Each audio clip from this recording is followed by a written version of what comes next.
So hey guys, చూడండి, చాలామంది ఈ పొట్టను తగ్గియాలని అనుకునే వాళ్ళు చాలామంది కానీ చేయలేకపోతున్నారు అనమాట. సో వాళ్ళ కోసం అయితే ఈ వీడియో. ఓకే, మీరు ఇలాంటి ఎక్విప్మెంట్ తీసుకోండి. ఓకేనా, చాలా సింపుల్ ఎక్విప్మెంట్ అనమాట. ఇది ఇలాంటిదనే కాదు, మీ దగ్గర ఏ వస్తువు ఉన్నా కానీ తీసుకోండి.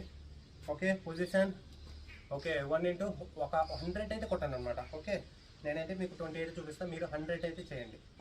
ఓకేనా, 1 2 అంటే చేసే విధానం టైట్గా ఉండాలన్నమాట, ప్రాపర్ టైట్గా. ఓకే, 1 2 3 4 5 6 7 8 9 10 11 12 13 14 15 16 17 18 19